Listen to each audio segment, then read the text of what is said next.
আসসালামু আলাইকুম ভিউয়ার্স, আশা করি সকলেই ভালো আছেন। আপনারা দেখছেন গুড্ডির স্পেশাল সিরিজ আদর্শ জীবনের গল্প। আজকে মদিনার বাজারে একজন ইহুদি ক্রেতার ঘটনা আপনাদের সাথে শেয়ার করছি। একদিন পড়ন্ত বিকেলে মদিনার বাজারে এক ইহুদি ক্রেতা এসে দাঁড়ালেন এক সাহাবীর দোকানের সামনে। একটা পণ্য কিনতে সম্মত হলেন ওই ক্রেতা, কিন্তু তাকে আশ্চর্য করে দিয়ে সাহাবী দূরের আরেকটি দোকান দেখিয়ে দিয়ে বললেন, আপনি পণ্যটি ওই দোকান থেকে কিনুন, দাম একই, জিনিসও একই। ক্রেতাটি সাত পাঁচ ভাবতে ভাবতে গেলেন অন্য দোকানটায়। সে দোকানটি ছিল এক ইহুদির। পণ্য কিনে ইহুদি ক্রেতাটি আবার আসলেন সাহাবীর দোকানে। সাহাবী জিজ্ঞেস করলেন, তোমার জিনিস কি পাওনি সেখানে? ইহুদি ক্রেতা বললেন, পেয়েছি, কিন্তু আমি অন্য একটা কথা জানতে এসেছি।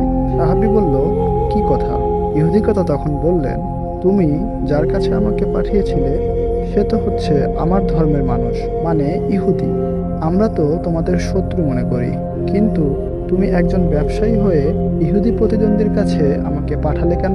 মুসলিম হয়ে একজন ইহুদিকে ব্যবসার সুযোগ করে দিলে কেন?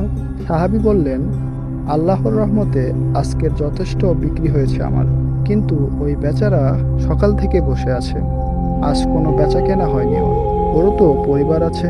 একজন ক্রেতা পেলে তার চাহিদাটুকু হয়তো মিটবে। ক্রেতা অবাক হয়ে ভাবলেন, যে ধর্ম এভাবে আরেকজন মানুষের কল্যাণের কথা ভাবতে শেখায় সেটা সত্য ছাড়া মিথ্যা হতেই পারে না। পণ্য কিনতে এসে ইহুদি লোকটি জান্নাত কিনে নিয়ে চলে গেল, অর্থাৎ মুসলমান হয়ে গেল। সুবহানাল্লাহ। ইসলাম এভাবেই পৃথিবীব্যাপী ছড়িয়েছে। সাহাবা ইকরামদের চরিত্র এরকমই ছিল। বিধর্মীরা মুসলমানদের আচরণ ও চরিত্র দেখে আবির্ভূত হয়ে ইসলামের সুশীতল ছায়ায় আশ্রয় গ্রহণ করেছিল।